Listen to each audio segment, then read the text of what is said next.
Date a member of another race or ethnicity. The road to finding love is long, laborious, and oftentimes acutely painful, so when you finally meet the man of your dreams it can truly feel heaven-sent. As a savvy, modern-day woman, you probably expect to face the usual problems with your boyfriend. Why do you spend so much time with your friends? Turn off that Xbox, etc.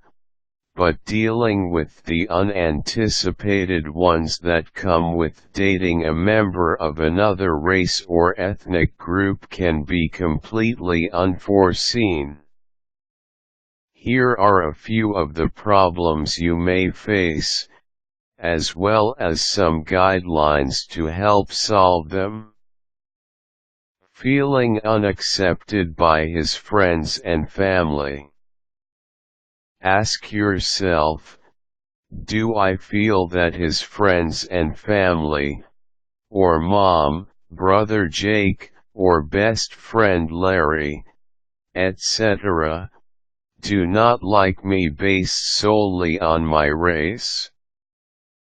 This is an important question to ask yourself because you wouldn't want to jump the gun by misinterpreting a personality conflict. Sometimes we let our unpleasant past experience with others color our present-day ones. Is it entirely possible that you, and say his sister Sarah, simply do not get along? If this is not the case, however, and if you do feel that you are not liked because of a race or ethnic issue, then try to find some common ground with the person or persons that feel this way toward you.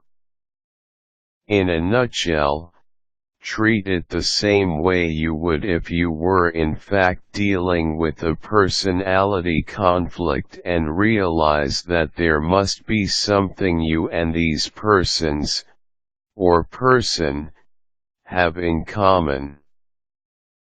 Okay, by this point you're probably screaming, why do I have to do anything since they're the one with the problem? The simple answer is that you love the man you are with, and since his friends, family, and you are not going anywhere, it behooves you to do everything within your power to make the situation work. If you and your partner come from different religious or ethnic backgrounds, try researching some of his religious practices or holidays. Better yet, enlist one of his family members. There's always at least one nice family member to help you gain some first-hand experience. This will go a very long way in building an engaging and expansive relationship with his friends or family members, and your boyfriend will love you all the more for trying to understand his background.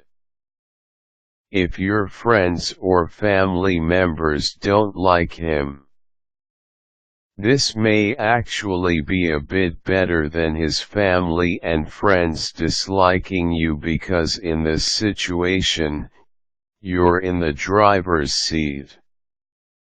Be proactive and query them on their reasons for disliking him. If you find that it's a race issue, or an ethnic one, listen to their point of view, and try to treat their concerns with the sensitivity the subject requires. Bulldozing them into your point of view may only serve to alienate them, So try to listen patiently. Yes, it's difficult, but try. Afterwards, address their concerns point by point while keeping in mind that they may be coming from a kind albeit ignorant place. Chief among their concerns may be that others will look at the pair of you strangely, or if you end up having children together, that they'll be the ones to shoulder the burden of being the product of a biracial family. Ease their fears by explaining how society has changed and let them know that you'd prefer to stay in the here and now, instead of getting sucked into a conversation about children, and deal with this particular situation. If all else fails, explain that this is the person you love and as such, perhaps they could model the lessons they taught you so well in childhood, namely, compassion for your fellow man, politeness, and sensitivity to others etc., when your boyfriend is present, and if need be, let them know that you'd be more than happy to revisit this topic with them again sometime in the future. The general public and dirty stares. Enduring the stares and sometimes angry words from the general public can often be more hurtful when it comes from a stranger. Although no one would blame you for flying off the handle and exploding in anger, one of the very best things you can do in this type of situation is keep your cool. Remember that the general safety of you and yours should be in the forefront of your mind, and unfortunately some people can be very ignorant, belligerent, and armed, all at the same time. It pains me to say this, as I'd rather tell you to stand your ground and educate the bumbling buffoon, but in instances where someone is shouting and acting threateningly towards you, just walk away. Allowing calmer heads to prevail is best in this type of situation. More often, however, cowardly whispering and dirty stares may arise when you step out with your bow, and again it pains me to say this, but there really isn't anything you can do. The best piece of advice I can impart is something my father once told me: when you leave your home, you are a representative of your family, and by extension, a representative of your race. Lesson here? Always be polite, even to those who don't deserve it, and conduct yourself with dignity. Do this, and no one will be able to use childish tactics like staring, whispering, and pointing against you. No one. Clash of cultures.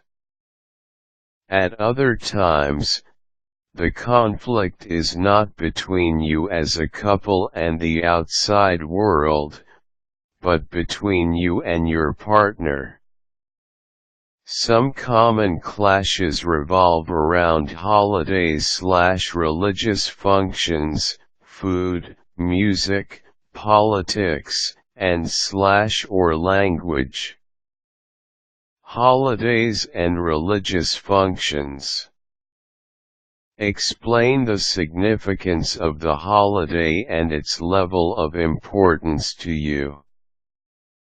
Perhaps both of you can share holidays, e.g. he attends Christmas Mass with you and you support him during Ramadan. If friction arises, which is normal, calmly talk it out until you reach a conclusion that is satisfactory for both of you. Food and music. These two topics can be barrels of fun to explore together. Take each other out to your favorite ethnic restaurant and recommend food you feel they'll enjoy. Music follows within the same vein. Swap favorite songs in a non-pressured way, such as playing it softly in the background while you enjoy a quiet evening in together, and in no time flat you, or he, will find yourself rocking out to the latest Israeli tunes, etc. Politics. Easy does it is the catchphrase here for couples just starting out. Outline your points, listen to his, and if need be, agree to disagree. You will probably revisit this issue many times in your relationship, so don't feel the need to be belligerent in getting your point across. Language. This can also be lots of fun. When first trying to learn your partner's language, keep the words and phrases simple. Naming, pointing and saying the word, is a great way to start. It may never get farther than this, but give it a go as you may be inspired to take up learning another language. Falling in love is a truly beautiful thing, but there is no sense in pretending that the going can't sometimes be rough when trying to blend two different races or ethnic groups. Moreover, when the going gets especially rough, bear in mind that it is these very same differences that attracted you to your partner in the first place, and when you hit the occasional snag, keep these guidelines in mind to celebrate and embrace those differences. Quick tips. To learn more on dating interracially, try weddings, dating, and love customs of cultures worldwide, including royalty by Carolyn Mordecai. Useful links: contemporarydating.com, personals.aol.com.